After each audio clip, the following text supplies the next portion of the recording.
light beings healing, light beings.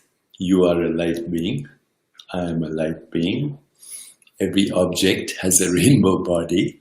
So today's topic is light beings, the connection of that to what we call healing, and also the connection to love and what people call psychic phenomena.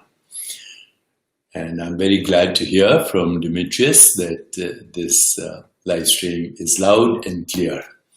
So that's very good to know. So today's topic is a very interesting topic. And even before I start, I should say that what I'm speaking about now leads to a lot of criticism among scientists, amongst regular scientists, who call me a pseudoscientist or a fraud or a fake or whatever. And since 1988, when I coined the term quantum healing, I have been accused of incoherent babbling strewn with scientific terms by a lot of academic scientists, and particularly by the apostles of scientism, such as Richard Dawkins and many other academics. This, in a way, has been very fortunate because I found a way to be immune to criticism, but also responsive to feedback. So actually, I thank all my critics with a deep heart. So today we continue on a journey, and it's also a journey of healing and ultimately journey to enlightenment. The very word enlightenment says to be in the light. And healing is more than the curing of a disease. Healing is the elimination of all suffering, period. That's what healing means. Healing is holy. Okay, the word in wisdom traditions, like Buddhist traditions, for suffering is dukkha. And the cure for that is the opposite, called sukha, S-U-K-K-H-A, or just S-U-K-H-A, sukha. Sukha means the joy of enlightenment, the joy of healing, the joy of holiness, the elimination of all suffering, including the conquest of the construct called physical death. Now, of course, my issue all these years has been that I'm trying to constantly correlate Western science with Eastern wisdom traditions. And of course, the assumption, the basic assumption, where we start this exploration is very different between Western science and Eastern wisdom traditions. That's why actually I've been accused of pseudo-scienticism. Because Western science is based on one fundamental premise, and that is the physical world is real. And therefore, matter is real, whatever its nature is. And that's the ontological primitive. And Eastern wisdom traditions start totally from the opposite direction. Only consciousness is real. Consciousness is the ontological primitive, and matter is a human construct for perceptual activity as we experience it through the 5 human senses. I've discussed this many times before, so I will not discuss it again. Now, yesterday I spoke about how we are all light beings, that all existence is the entanglement of the light of being, or the light of awareness, or the light of entangled, interdependently co-arising sentient beings that is projecting, the matrix of interbeingness is projecting as the experience of the universe. And yesterday I went into a bit of science which said that light or photons are the entanglement of communication between these entangled beings. And actually that communication network ultimately is the entanglement of the planetary microbiome, which then projects as biological organisms which experience perceptual and mental activity, which we call the world. It's actually quite simple. But because these two worldviews are so separate, there's always a problem when you try to correlate these two worldviews. And that's what I've attempted for the last 40 years with partial success, and it's still a challenge. And so I would be remiss if I didn't tell you that it's a challenge to translate two worldviews. In fact, I wrote a book with Leonard Malodny, who co-wrote Stephen Hawking's Briefer History of Time and The Grand Design. And Leonard and I became very good friends, but we failed to convince each other. He stuck to his traditional scientific view, and I, of course, tried very hard to bring him over to my side without success. But he learned meditation, and we had a good time, and we still are very good friends. So today's topic is actually quite complicated: light beings, healing, love, and psychic phenomena. And I hope I can share with you some little meditation that will give you a starting point. And do let me know if this is useful, because I'm doing this mostly to share my learning, my insights, my experiences with you, for those who want to come along. And if you don't, that's fine. And you can also, if you want, criticize and give your feedback so we can learn from it, okay? So we can learn from it. But let's first talk about light again. We spoke of it yesterday. Light again from a scientific perspective. Okay, so the basic unit of light is called a photon. Photons and electrons are all inseparable. They're the same phenomena, experienced differently. And there's the invisible and visible light that structures everything. The visible light is the 7 colors of the rainbow as we experience it. And the invisible light is ultraviolet, X-rays, gamma rays, cosmic rays at the high frequency, and the low frequency, infrared and microwaves, radio waves, and so on. We are using radio waves right now to communicate with each other. X-rays also are very high frequency. Radio waves are low frequency. And humans, we humans, and all biological organisms, or for that matter, all objects, give off radiation. Okay, they give off radiation. And so every object is actually a rainbow body, because it's the entanglement of colors, shapes, and forms. But all experience is the entanglement of photons, visible and invisible. All experience is the entanglement of photons, visible and invisible. So this gives us a taking off point, actually. Humans give off all kinds of radiation, and this is now being documented as what are called biophotons. A photon is produced whenever an electron in a higher or higher than normal orbit, which means not its basic home. When an electron in a higher than normal orbit falls back to its normal orbit.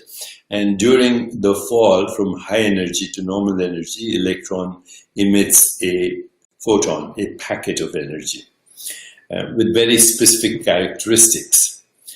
And so what are biophotons? Biophotons are light particles that are generated within our bodies.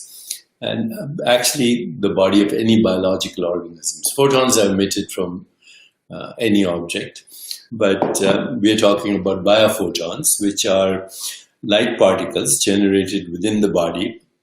And these can be measured as they emanate from our skin. Measurement is actually available from within the body. There are many kind of instruments these days that look at biophotons, and these biophotons are presumed to be the result of metabolic energy and the release of free radicals. But that's at a molecular level. At a more fundamental level, I explained to you that these photons, these biophotons, are being generated at a much more fundamental level, quantum level. Notwithstanding the criticism, we are using modern technology to communicate, so we shouldn't be afraid of these words. So I'm sure you've all had the experience where you feel a close connection to somebody, where you can sense the mood of another person even remotely, where you can see maybe what people call auras, where you have a premonition, where you may have a remembrance of what you think is a past lifetime, where you may have a premonition of something that's going to happen in the future, where you experience remote vision or remote hearing or remote tasting or remote smelling. In my tradition, these are considered normal phenomena, and we don't experience them because our attention is always on physicality, which itself is a construct. So when we are willing to embrace the unknown, dive inward, which we have been doing in the last so many sessions, diving inward into cosmic consciousness, and then we have an encounter with fundamental reality, which is our own being. And so when we have the encounter with our own being, then we recognize that being awareness is what transforms itself. It transforms itself into all experience. And the earlier experiences are these non-local experiences. They're actually earlier. Okay. And then they get reified and solidified. So think of plasma and vapor and then water and then ice. And suddenly everything is frozen. So in one sense, all matter is what appears to be frozen light. Biophotons emerge from biological organisms, and all cells emit biophotons. All cells in the body emit photons, except one kind of cell, and that's the red blood cell, which carries oxygen to all the cells in your body. And the reason red cells do not emit biophotons is that red cells do not have DNA. They don't have a nucleus, they don't have a DNA. Which means, at a fundamental level, biophotons are the energy coming from your DNA, ultimately. Okay. Notwithstanding all the people who say, oh, this is incoherent babbling strewn with scientific terms. We have to be immune to that. But DNA, which is the genetic code, and by the way, your genetic code is entangled with the genetic code of the planet, which we call the planetary microbiome. So those interactions at those levels are emitting biophotons at those levels. So biophotons are actually the key to all communication, but they're also the key to communion, which is beyond communication, which is we call non-local correlation. Beyond quantum healing. Quantum healing is still at the level of biophotons. Okay, still at that level. But biophotons, because they're photons, they move with the speed of light. Okay, so at this moment, your body is changing form at the speed of light. We don't notice it. You take a selfie of yourself right now, compare it to the selfie 1 year ago. Take another photo 10 years from now. The changes of form is obvious. But that change of form was happening and is happening incessantly, eternally, forever at the speed of light. Right now that change is happening in your body, in your mind, in your brain, in your DNA, in your genetic information at the speed of light. And this goes on eternally and now, in timeless now. It goes on eternally and timelessly in what we call now. Now is not a moment in time. Now is the awareness in which this entanglement of photons, which is the entanglement of interbeingness, is expressing itself as the evolving universe. How? Form and phenomena change at the speed of light. Qualia experiences change in the speed of light. Neural networks change at the speed of light. DNA interactions are at the speed of light.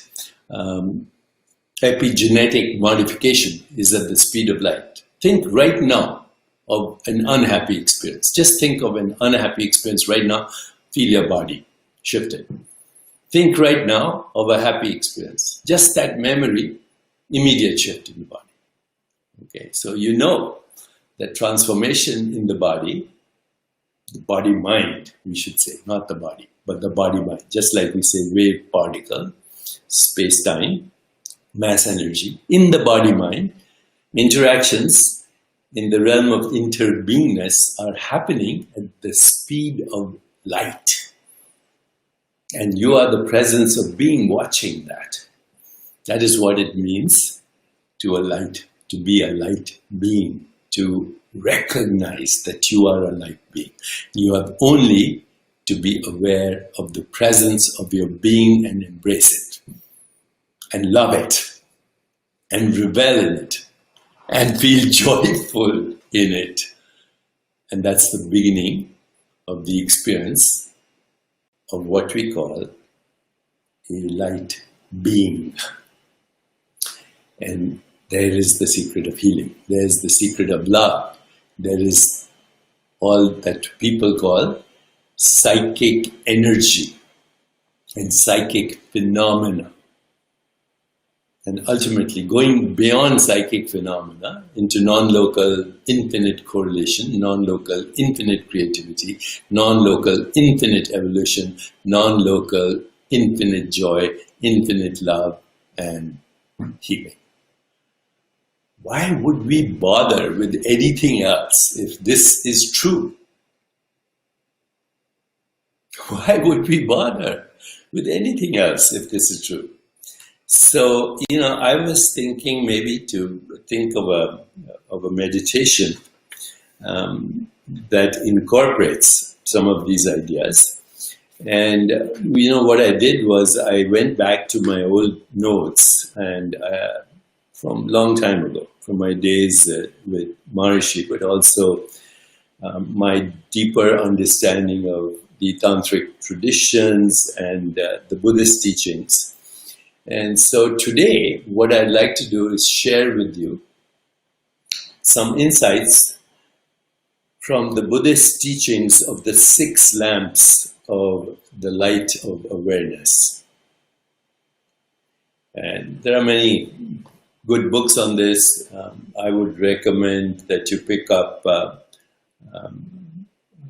any book on Buddhist tantric teachings, recently I have encountered the teachings of modern masters and Tenzin Rinpoche, who's a modern living master, and I have started to communicate, and hopefully will bring you much more information and experience of the rainbow body and its connection to healing, to love, to psychic phenomena and extrasensory perception. Would you like that? If you like that, then we'll keep sharing. I mean, it's so much fun. So here are a kind of a modern slight adaptation of the 6 lamps of the light of awareness as brought to us by the great wisdom traditions and even modern masters. So what are the 6 lamps of the light of awareness? Remember, that is the only light. Photons by themselves are invisible. What makes them visible is the light of awareness. So, first lamp is the vast, infinite space of the universe. Intergalactic space, interplanetary space, pervaded with what? The light of awareness.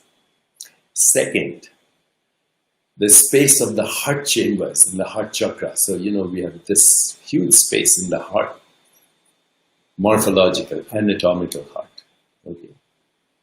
This space. Then there's the heart chakra, which is actually the tantric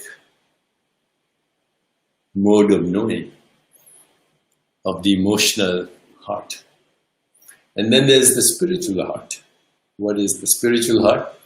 Connected to all the vast spaces of the universe, all the vast spaces of the universe. So that's the second lamp of the light of awareness. The third lamp of the light of awareness is the subtle channels, or what in Sanskrit are called nadis, that connect heart to the eyes. They also look at the world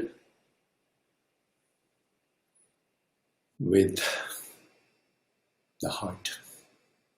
Have you heard the phrase, only with the heart can you touch the sky? Have you heard the phrase, the path with heart is a sacred path? Have you heard the phrase that the path with heart is a healing path? Well, the light of awareness connects the heart spaces with all spaces, but also with the eyes. Have you heard the poem from William Blake? We are led to believe a lie when we see with and not through the eye, that was born in the night to perish in the night while the soul slept in beams of light. It is the emanation of the heart space that is the sacred path. It connects you with the eyes, with the subtle nadis that connect every space with every space. So that would be the third lamp of the light of awareness. The fourth lamp of the light of awareness is our perceptual activity, because every perceptual activity is filtered through the conditioned mind. But if we bring awareness into the perceptual activity, fundamental awareness, pure awareness, if instead of identifying with the perceptual activity which is giving rise to the experience of the objects of the universe, including our own body, instead of that, identifying with the perceptual activity, while enjoying it, if we actually identify with the pure witnessing awareness of it, then every perception becomes holy. Then every perception becomes sacred. So that would be the fourth light of awareness, the fourth lamp of the light of awareness. The fifth light of the lamp of awareness, or the fifth lamp of awareness, doesn't matter, is the space between all objects in the external world. So the space between me and the computer, the space between me and the statue, the space between my two hands. But this is not actually a physical space. This is the space of awareness between snapshots of perception. Once again, this is not a physical space. This is a space between snapshots of perception. So when we become aware of that, there's clarity, there's luminous clarity of perception as well. That would be the fifth lamp of the light of awareness. The sixth lamp of the light of awareness is between subtle states of experience. In the Tibetan tradition, these are called the bardos. The bardos are the spaces filled with the light of awareness between death and rebirth. Okay. They also are the spaces between lokas. Lokas are universes. Lokas, Sanskrit word, means location. But it's not location in space-time, even though it appears as a location in space-time, right? The one right now is a location in space-time. It appears so. It's actually a frequency domain of the light of awareness. When the light of awareness switches to a different frequency domain, infinite universes are available.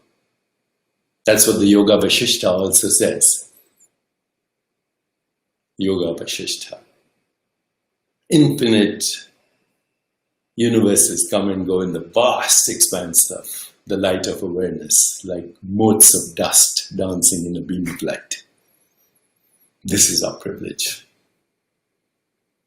You know, we talk about moksha from samsara, but samsara refers to the earth plane. Moksha from the earth plane takes you as a light being into other domains of experience. Those domains of experience, mental, psychic, physical, perceptual, emotional, create a particular loka with the entanglement of beings that are resonating along the same frequencies of the vastness of the light of awareness. That's where healing also occurs, but that's where also adventures occur. Across the seas of space, across the seas of space, but not space as people think of it, across the seas of the space of awareness are new raw materials for the imagination. And imagination means the making of images through the light of awareness. So across the seas of the light of awareness are new raw materials for our imagination that could create a new world.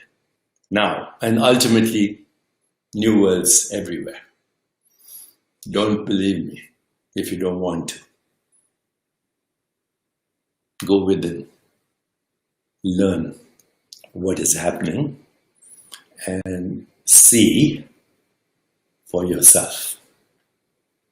I'm here to journey with you because you're here to journey with me, and we are having fun. It's like we are all singing in the bathroom, and some people enjoy the song. Have you heard the expression, those seen dancing in the moonlight were thought to be mad by those who could not hear the music? Can you hear the music right now of divine creation? It's available. right this moment, in the light of awareness, because you're a light being on a journey of healing, love, and inseparable connection with all that is. So if that sounds attractive, why not try it? I'm here, and there are many people in this world who are here. Shared vision, emotional bonding, spiritual and emotional connection, complementing each other's strengths, maximum diversity emerges. Through what?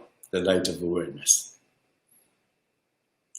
So I was thinking, randomly picking up a poem, and here is what I picked up from Tagore, as usual.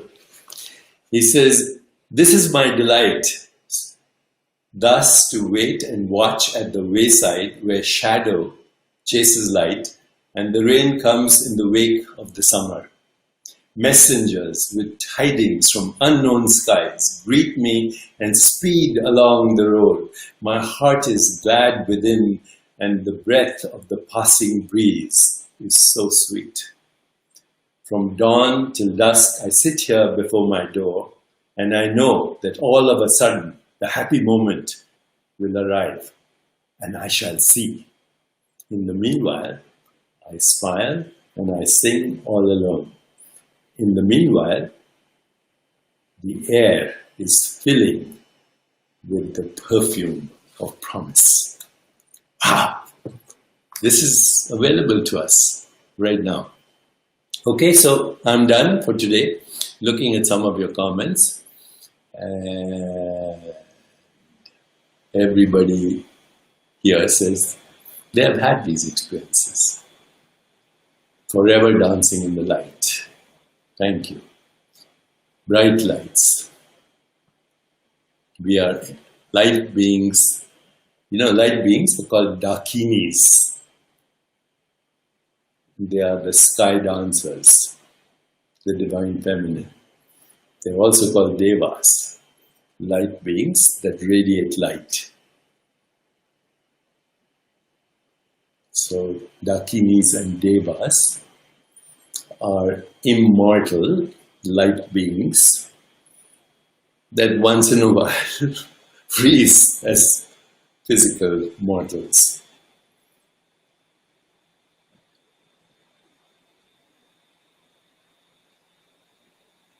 Rainbow circle hugs. Well, see you tomorrow.